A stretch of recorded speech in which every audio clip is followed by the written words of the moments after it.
record.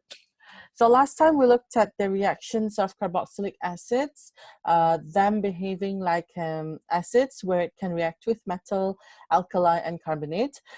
Previously we looked at the acidity, which I will not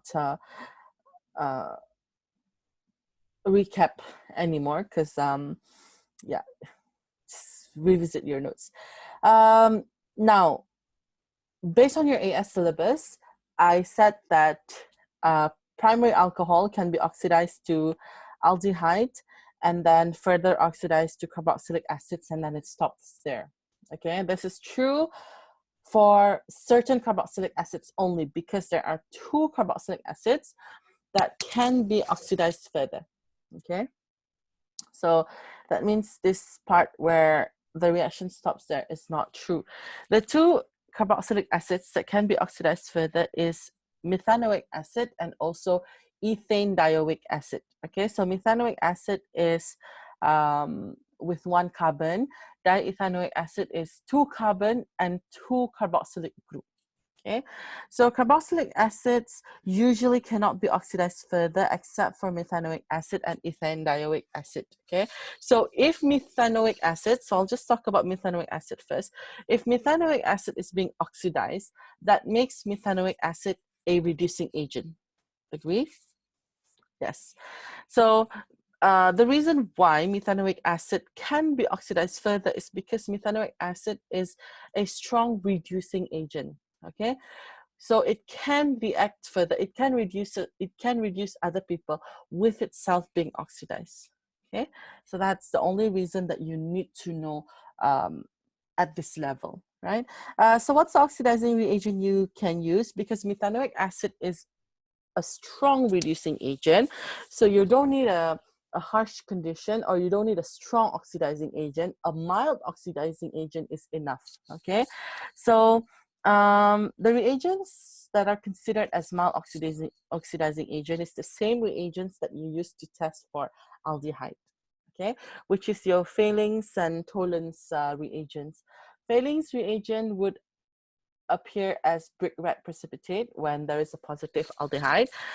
Tollens would show as a mirror silver or mirror precipitate. Okay, so if you look at this root again, the reason why the color of the Fehling's and Tollens reagent changes is because it acts as an oxidizing agent. Okay, in AS I may have mentioned this once, but it's not something that I emphasized highly, because most of the oxidizing agent that you use in AS is like the ever so popular potassium dichromate and potassium manganate, acidified. Okay, but Tollens reagent and Fehling's reagent is actually an oxidizing agent as well, but it's a mild oxidizing agent. It's not as strong as your potassium manganate and your dichromate. Okay, so what happens is that as your aldehyde is being oxidized to carboxylic acids, your Fehling's reagent is being reduced, and so is if you're using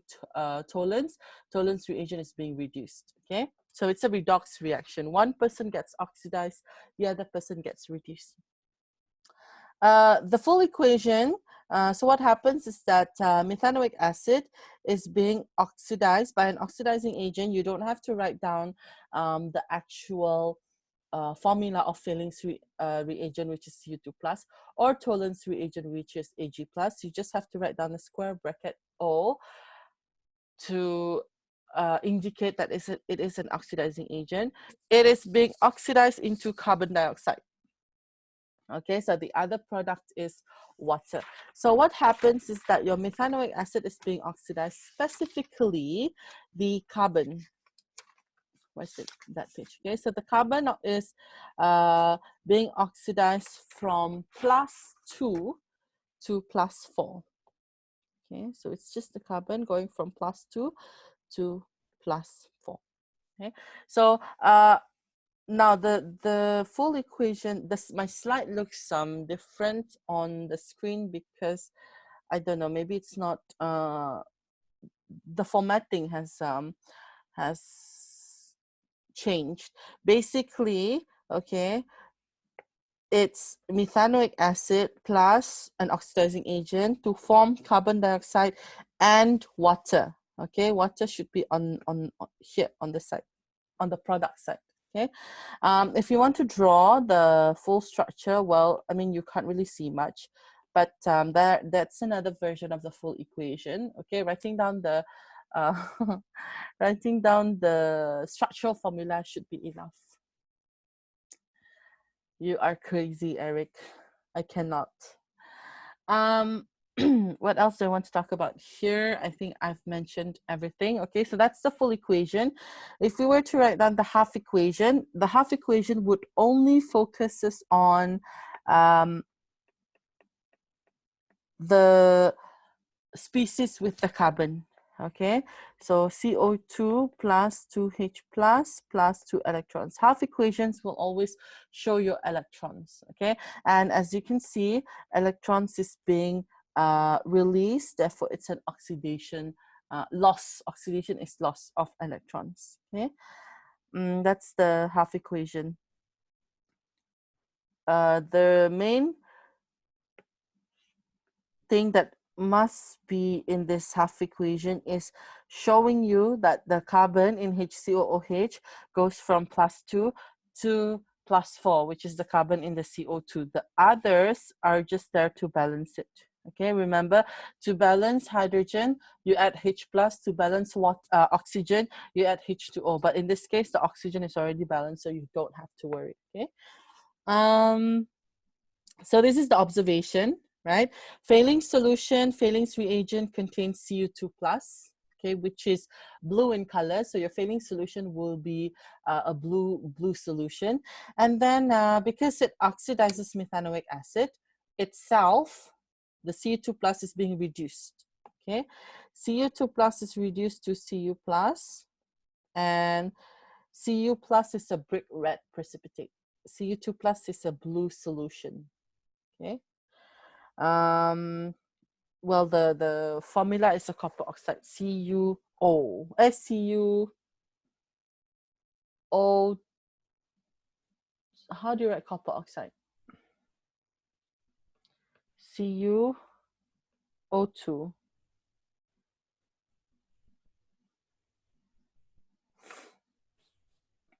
Anyway, or Cu2O. Either one. I can't brain right now. Anyway, the other reagent is the Tollens reagent, which contains my slide is being cut off here.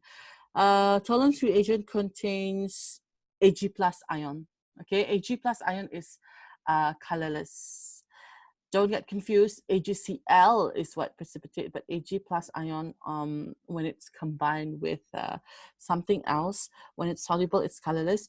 And then it will be reduced to Ag solid or silver, Ag metal. Okay, so the observation that you would see would be a silver mirror. Okay, now when this kind of question comes up in A2, in AS, if you see a positive result with failings, which is brick red precipitate, or a positive result with Tollens, which is silver mirror, you can confirm that it contains aldehyde. Okay, AS stuff. In A2, now you know there are two functional groups that can give positive results with your Tollens and failings. Okay, when you see brick red precipitate with failings or silver mirror with Tollens reagent, you cannot say that it is aldehyde for sure, because now at this moment, at this point, you know that aldehyde and methanoic acid can react with failings and Tollens, giving you the same observation. Okay, so you have to be careful.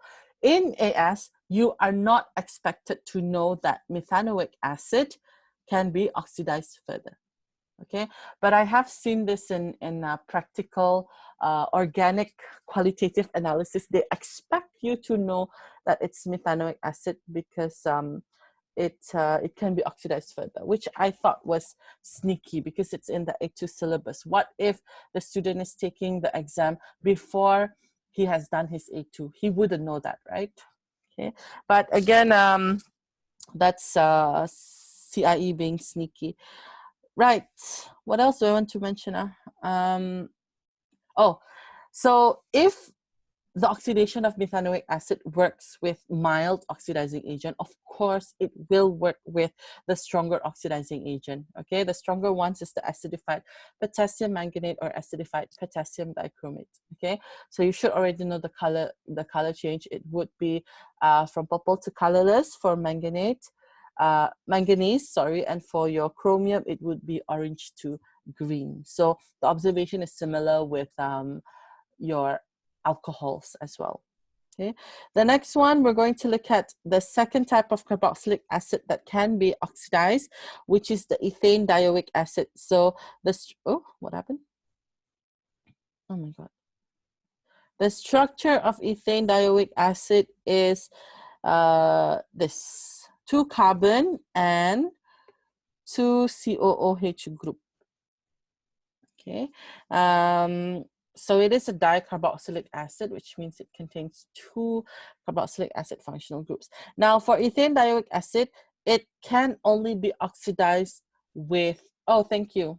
It can only be oxidized with a much stronger oxidizing agent. Thanks, Eric.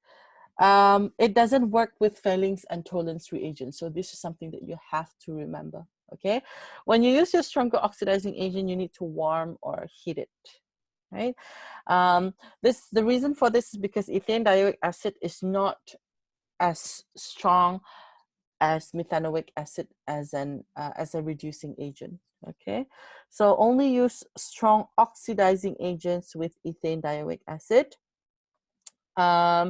Another thing which would be useful for paper 5, okay, so a solution of ethane dioic acid can be used in titration to standardize a solution of potassium manganate. Standardize means you want to find out the concentration of an unknown solution. Okay, that means in a titration, you have two reagents, right? One of the reagents is a known concentration and the other one is an unknown concentration. Okay, so you can use this reaction between ethane dioic acid and potassium manganate, right? The reason for that is because potassium manganate is self-indicating. You do not need an indicator. The color is very distinct if you want to carry out titration. Okay, so what's the procedure? Basically, ethane dioic acid exists as a solid. Okay, when we order it from the supplier, it exists as a solid. So you dissolve it first. Obviously, you need a solution in order to carry out a titration. You weigh it out, you dissolve it, you know the mass, you know the volume. From there, you can find the concentration. So in this case, your ethane dioic acid is a known concentration. Okay, and then warm in a conical flask. I'll talk about that warming later. Then the potassium manganate in this case is the one that is unknown. Okay, so you want to standardize potassium manganate. That means you want to find the unknown concentration of the potassium manganate.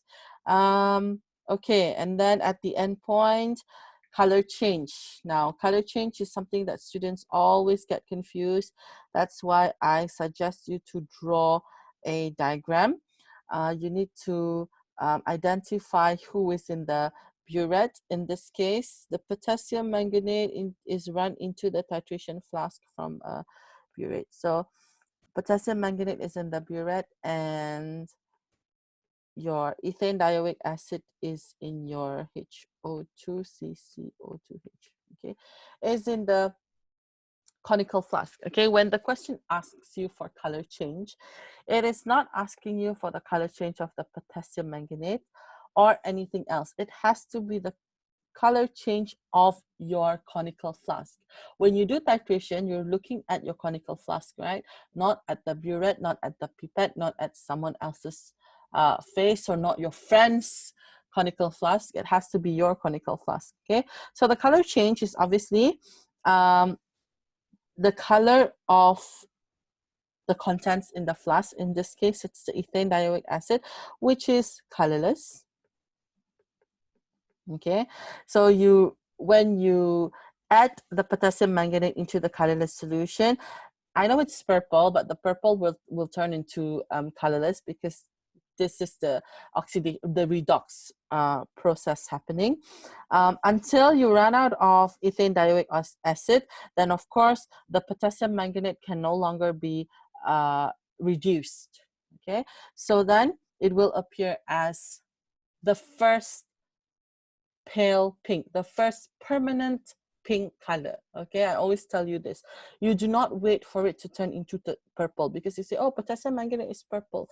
No, purple is already telling you that you are way off the endpoint. Okay, it's already in excess.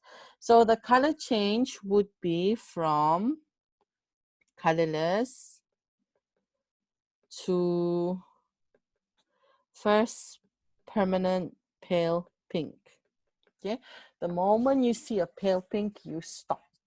Right, so that's just some, paper 5 related. Well, they can ask you about this in paper 4, but so far I've seen this type of questions. They will ask you in paper 5, how would you prepare or how would you investigate the concentration of this unknown solution or something like that. Okay, back to this oxidation reaction. You are required to, you are required to write down the half equations of this reaction. So half equation focuses on, one would be for the oxidation and the other one would be the reduction. Okay, so oxidation, as you know, is your ethane dioic acid going from COOH to CO2. The rest of the species in that half equation is just to balance out. Okay, and of course in half equations you will see electrons. In a full equation, the electrons should cancel out. For manganate, please do not waste your time trying to balance it out. Use your data booklet. This equation is in your data booklet. Use it. Do not waste, do not spend 10 minutes writing this down and probably not getting it right. Okay, use your data booklet.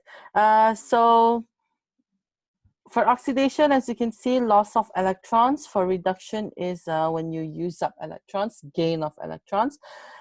If you want the full equation, first things first, you need to make sure that the number of electrons are the same. Okay, here you have, in oxidation you have 2 electrons, in reduction you have 5 electrons, so that means you have to make it 10. Multiply your oxidation by 5. Everything needs to be multiplied by 5, not just the electrons. For reduction, multiply it by 2. Okay, everything, all the species in that equation has to be multiplied by 2. So you get 10 electrons released in the oxidation, 10 electrons used up in the reduction. Then you can combine these two half equations, cancel out the electrons, simplify the species that you have both on the left and right side. Okay, in this case I think it's your hydrogen ions, H+, and then your overall equation is this. Okay, it's 2MnO4 minus plus 6H plus. This is the hydrogen ions that have been simplified already. COOH2, it doesn't matter how you want to write down the formula of the ethane dioic acid, as long as it is correct and your equation is balanced. 10 carbon dioxide plus 8 H2O. Okay, so that's the full equation of that reaction. Otherwise, you can just simplify. Is there a simplified? No, there's no a simplified. So if they ask you to write down the full equation, you have to write down this full equation. Okay, otherwise you can just use the square bracket O to represent your oxidizing agent. So you really have to read the instructions carefully. What do they want you to write? Okay, now this last point, the manganese ions formed can catalyze the reaction. Okay, so this reaction, the reaction between ethane dioic acid with manganate, is actually catalyzed by Mn2+. Okay, but since Mn2+ is something that you can produce in the reaction, we do not add Mn2+ externally. Okay, so what happens initially before the start of the reaction, before you have any products form and that H2O, the reaction is really slow. Okay, the reaction is slow. That's why sometimes you need to heat it up. Okay, but once you form Mn2 plus, then the reaction speeds up. Automatically, the product catalyzes this reaction. Okay, so this is what we call autocatalysis. Autocatalysis means whatever you are forming in that reaction is your catalyst. You do not have to add catalyst externally. Okay, usually we add catalysts like at the start of the reaction before you start the reaction, right? But here you don't need to. Okay, yeah, so that's that. Next one, questions. If we look at question 3.1, why is methanoic acid never prepared by refluxing methanol with acidified potassium dichromate? So why is it not a good method to start from methanol to form methanoic acid? Okay, so acidified potassium dichromate is your oxidizing agent, where it first oxidizes your methanol into methanol and then into methanoic acid. Now, in AS, you may think, oh, that looks like it's an okay reaction because I'm producing methanoic acid, but it will react further into CO2. So that's why you will not get methanoic acid. You will get CO2 if you use acidified potassium dichromate. Okay, so how do you form methanoic acid? Well, you will have to use a different route. Okay, so because methanoic acid can be further oxidized into carbon dioxide and water, this is why you do not use methanol as a starting point to produce methanoic acid, because you will not get methanoic acid. Next question, in a titration between ethane dioic acid with potassium manganate suggests why the solution is heated. Usually when you heat a reaction or you supply light, this is because the reaction is slow. Okay, you are giving some energy to overcome the activation energy. Okay, so to speed up the reaction, because the redox reaction is initially slow, as I said, before the start of the reaction, you wouldn't have Mn2 plus. Only when you let the reaction proceeds, I don't know how long it will take for the product to be produced, but once you have the Mn2 plus, then the reaction speeds up. Okay, the reaction is being catalyzed by its own product. Okay, so that's done. That's the reaction of carboxylic acids done. We move on to the carboxylic acid derivative. Okay, acyl chloride. Now, the derivative of carboxylic acid is an acyl chloride. Now, it looks like, obviously, if it comes from carboxylic acid, it will look like carboxylic acid. Our group here is an alkyl group. It can be hydrogen, it can be methyl, propyl, butyl, and etc. So this is an carboxylic acid, but an acyl chloride is when you replace the OH with chlorine. I hope that's quite obvious because you have the chloride in the name. Okay, so this is acyl chloride, where you have a C double bond O Cl, and it looks like a carboxylic acid because it comes from carboxylic acid. It is derived from carboxylic acid. Okay, so the functional group of acyl is COCl. You've actually come across acyl already. Hint, topic 15, benzene, Friedel-Crafts acylation. I hope that rings a bell. Acyl chloride can be prepared by the use of carboxylic acid, obviously, because it's a derivative of a carboxylic acid. And you can use SOCl2, PCl5, or PCl3. These are the same reagents if you want to use to convert your alcohol into haloalkanes. Okay, naming. If you look at this structure, you have 2 carbon, therefore it's called ethanoyl, and then you have chloride, ethanoyl chloride. If there are 3 carbons, it will be propanoyl chloride, butanoyl chloride, and etc. Okay.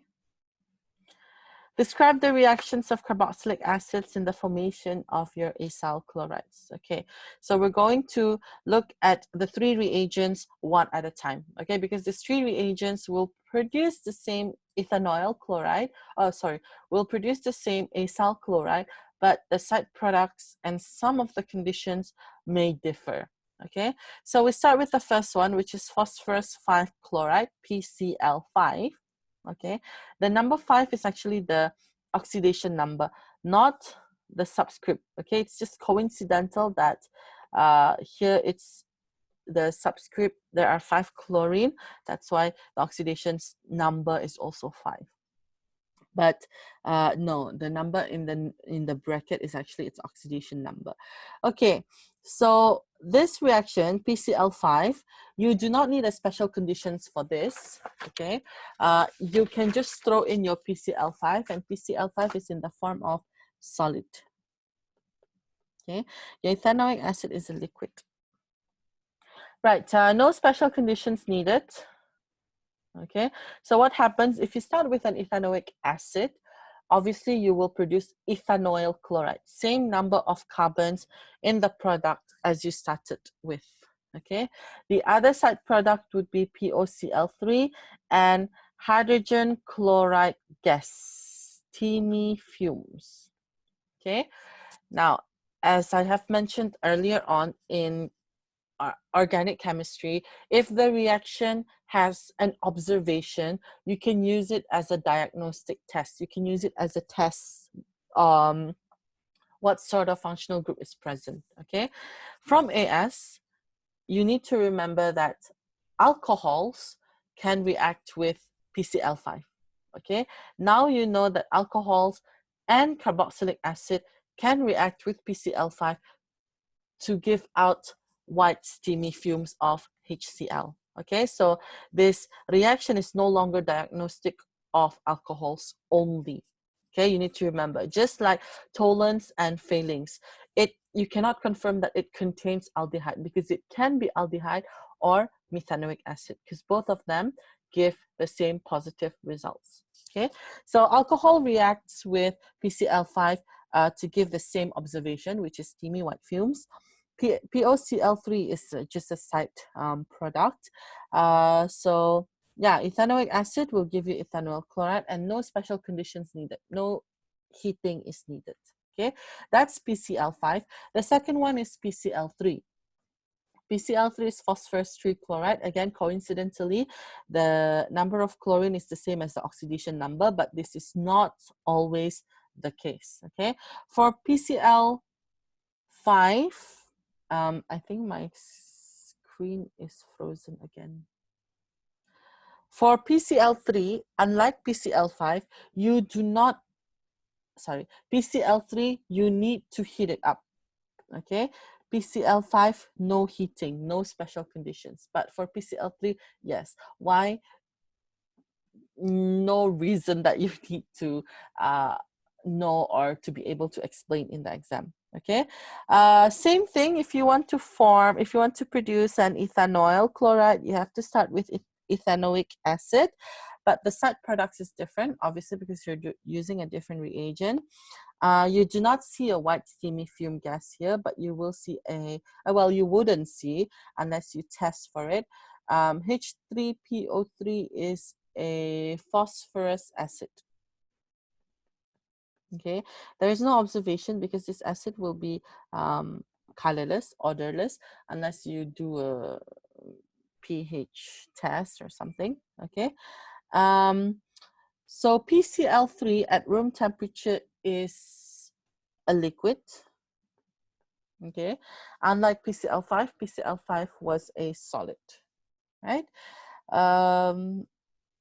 There is nothing much. The only thing that I didn't mention, but again, you should already know it.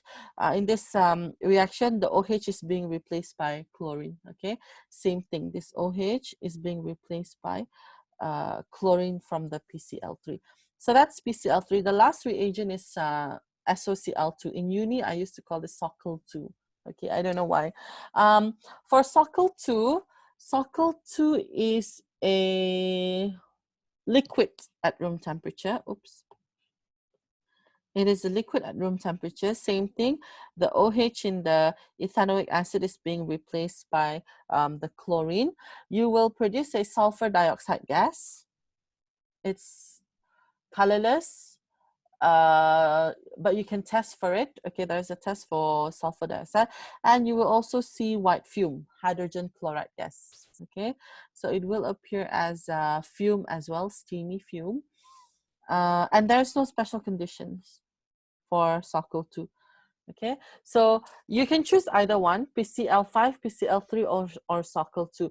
Well, if I get to choose, if I have an option, I would choose PCl5 or Sockle 2 because these two reagents do not need heating. Okay, you can just throw it in and then automatically your carboxylic acid will be converted into your acyl chloride. Okay, so one last thing, since we have less than 5 minutes, okay, which is the questions. Write a balance equation using the structural formula for the organic compounds. State any conditions necessary. So you want to produce a propanoyl chloride from a suitable carboxylic acids and Sockle 2. Now that's quite easy. If you want to produce propanoyl chloride, you would start with a propanoic acid, okay? The other products, well, I would say, you know, you just memorize one equation. Okay, choose the easiest one for you to remember. But don't forget the others as well, because they can ask you like what observation you would see when PCl5 is used, or PCl3 is used, or Sockle 2 is used. Okay. Make sure the equation is balanced when you write it down. Include any condition if there is a condition. Okay, so from the 3 questions, only one of them will require heat. Okay, right. That is all that I want to cover for today.